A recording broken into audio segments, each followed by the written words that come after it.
સૌપ્રથમ વાત કરીએ એક મહત્વના સમાચારની તો સૌપ્રથમ વડોદરાથી મહત્વના સમાચાર મળી રહ્યા છે। વડોદરાનો યુવાન કતારના દોહમાં ફસાયો હોવાની માહિતી મળી રહી છે। યુવાન ટેક મહિન્દ્રા નામની આઈટી કંપનીમાં ફરજ બજાવતા અમિત ગુપ્તા નામનો વ્યક્તિ ફસાયો હોવાની માહિતી મળી રહી છે।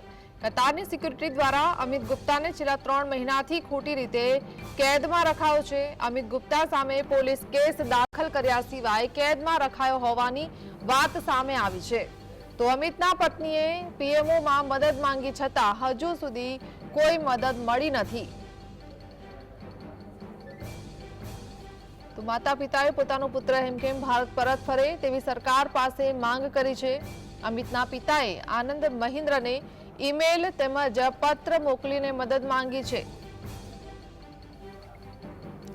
સંવાદદાતા રૂપેશ જોડાયા છે। રૂપેશ, આ કેસમાં શું જાણકારી હાલ? જે ચોક્કસ આજે વડોદરાના તરસાલીમાં અમિત જે છે એનો પરિવાર રહે છે।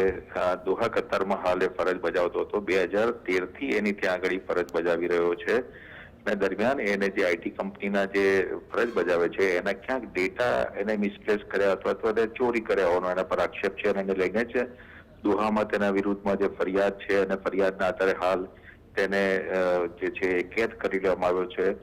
4x4 ના ડાર્ક રૂમમાં તેને બેસાડી દેવામાં આવ્યો છે એટલે પરિવારજનો કેમે કરીને એનો સંપર્ક નથી કરી શકતા અને આ કયા સ્થળ પર એને કેદ કરાયો છે તે પણ જાણવા નથી મળી રહ્યું। એટલે પરિવારો ચિંતિત છે કે કેમે કરીને દીકરાના કોઈ ભાડ મળે। આ માટે મેં પીએમઓમાં પણ એમના પરિવારે લેટર લખ્યો છે।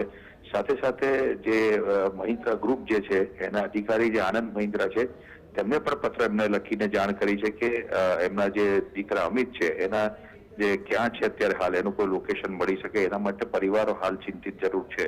જી જી, આભાર।